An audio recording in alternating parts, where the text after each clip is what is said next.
All right, so if you've been looking for a DJI alternative for a travel drone, I've got one for you. This is the Ruko U11MINI 4K. Let's get right into it.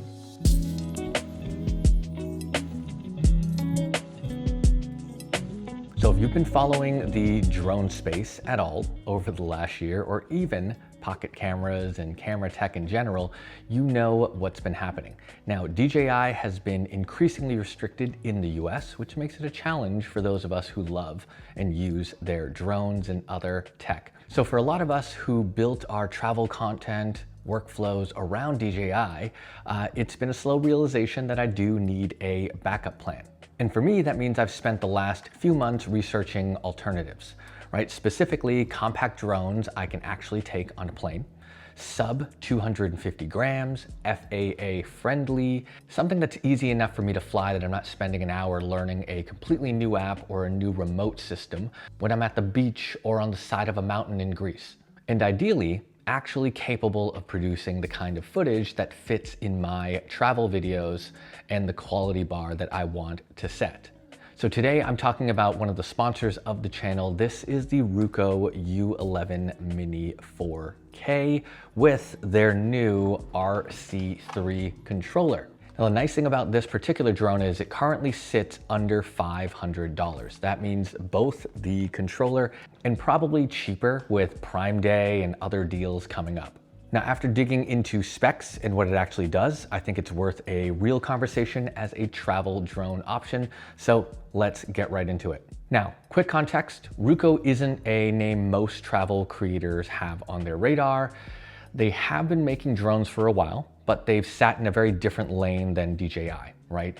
More focused on the beginner and the value market, a lot less focused on flagship cinema work. But there has been a change. The U11MINI 4K isn't trying to compete with the Mavics. It's not trying to be a prosumer product. It's specifically built for the exact use case that I need, right? It's portable. It's travel-friendly drone, fits in a day pack, fits in a pocket. I've done that. Doesn't require FAA registration, doesn't need a phone to fly, and produces footage that actually holds up in a travel vlog. So that's a tighter brief than build the best drone with the most features. This thing has basically what I need under $500, and it hits every single point straight out of the box. So let me put the drone down and talk about the big advantage of this particular package, and that is the RC3 controller. This is the feature that genuinely separates the U11MINI 4K from most drones at this price point you're gonna find on Amazon. The RC3 controller has a built-in touchscreen. You don't need to attach your phone. You don't need to download an app from a sketchy website. You don't need to drain your iPhone battery. You don't need to drain your iPhone battery while you're trying to fly. For a travel creator like myself, that's actually a bigger deal than the spec sheet suggests. So think about how you actually use a drone on a trip. You're outside, the sun is bright, you're trying to read your phone screen through glare while also trying not to crash a drone into a building. The best thing about it, and very similar to some of my favorite DJI drones, the RC3, when you are flying this, you have the dedicated screen that's built directly in, and it's designed for outdoor use. It also means that setup is faster. I just unfold the drone, I turn on the controller, and it's ready to fly right out of the box. Yes, some calibration for the gimbal, but once that's set up, I turn on both devices and then I'm ready to get up in the air in about 30 seconds. You don't have to wait for the phone to pair, you don't have to wait for an app to update, there's no connection failures.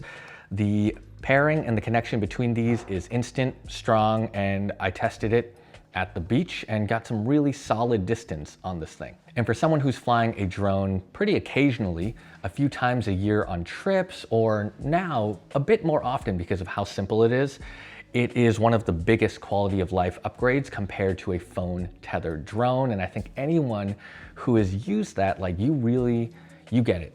I don't think anyone's gonna tell you that they love using phone tethered remote controls for drone flying. It's not ideal. All right, the next most important thing for me, it's gonna come down to the footage itself. 4K video at 30 frames per second with the 3-axis gimbal and the EIS combined produces footage that's genuinely smooth, even in high winds. Now, Ruko tells me independent reviewers have tested it against the DJI Mini 3, and in good lighting, the Ruko produces detail that's competitive. Well, I own the Flip, I own the 3, I own the DJI Mini 4. I think, again, compared to the footage, yes, DJI does have a leg up, but for travel content, for ease of use, and again, taking into consideration, most of these drones aren't allowed to be flown here in the US anyways, this thing does a fantastic job. But again, I want to be transparent with any type of drone or just small compact camera you are carrying. Lighting matters. Golden hour, midday sun, blue hour. You want to make sure you've got the right setting and the right lighting scenario to get the best footage, and that's true for any type of camera, but especially true for these smaller compact drones with imaging limitations. This thing also takes 8K stills. 48 megapixels gives you pretty good flexibility in post. You can crop tight, you can pull stills from your trip without committing to flying for stills versus video. So that's one thing that's actually quite nice. And of course, you can use them for thumbnails or print them without losing quality. Now on the safety side, important when you're flying drones, the U11MINI 4K has GPS positioning with the auto return to home. This was important for me. I was flying it over some cliffs, flying it over the ocean, by the beach. Knowing that my drone will come back with the footage that I captured is key. So if your battery gets low, the drone comes back automatically as well. Now, if you lose signal, it comes back. If something goes wrong, there's a fail-safe landing feature, which is also built in. So for travel, especially where you might be flying in unfamiliar terrain, those safety features, they make a big difference.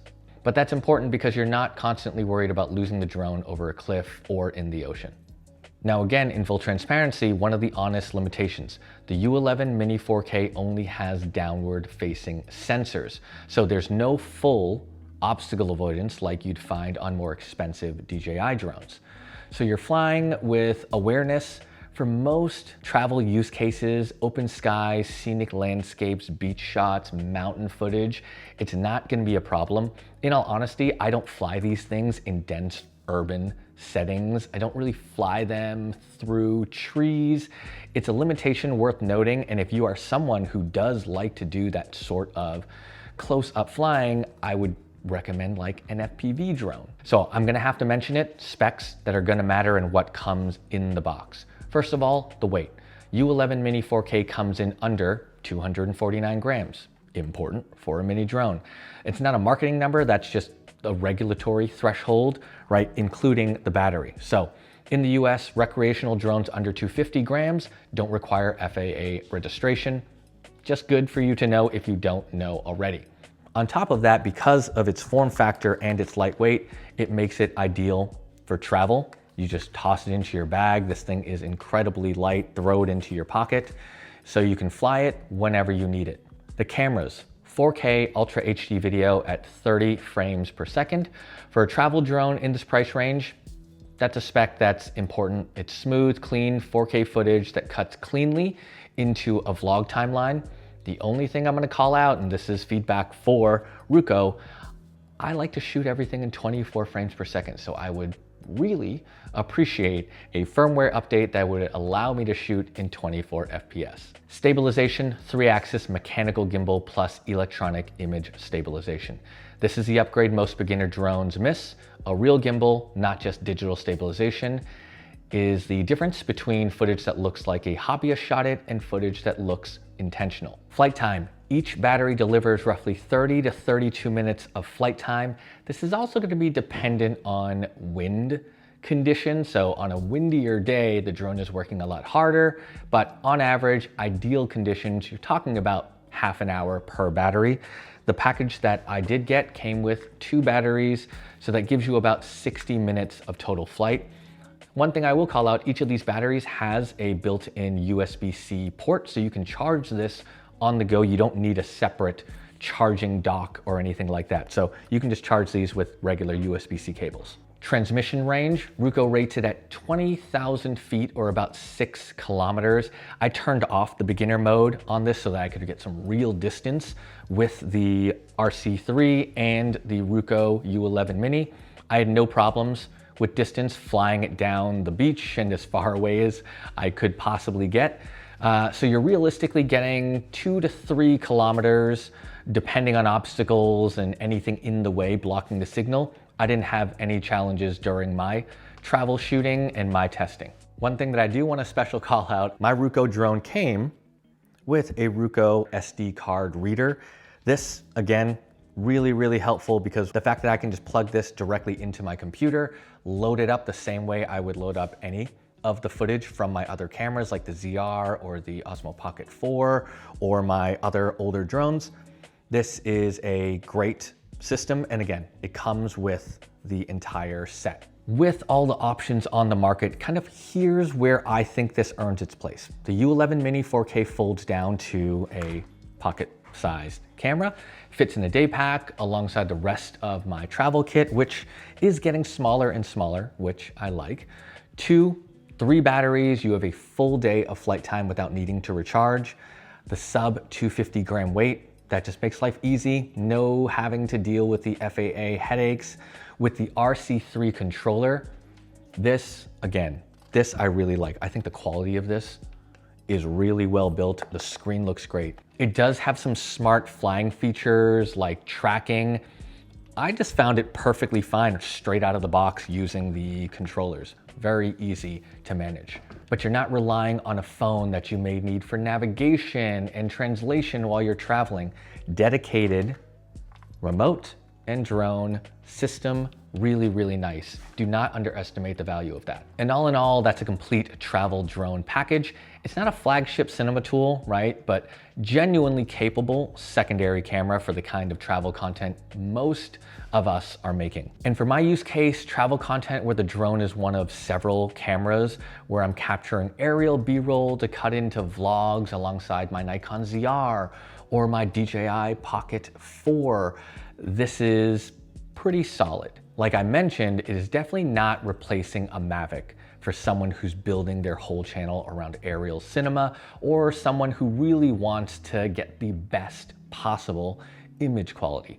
But for travelers looking for a backup, an entry point, or a DJI alternative that doesn't ask, you know, $1,500 or more, the U11MINI 4K is definitely worth considering. Now, if you're an existing creator or someone who's looking for a DJI alternative, also worth taking seriously, the footage is good. I mean, I've shown you the examples. The form factor is pretty solid. The price leaves room in your budget for more gear. Now, if you want to check it out, the link is in the description below. Often on sale for well under $500. If you guys like this video, my name is Desmond, and I will catch y'all in the next one.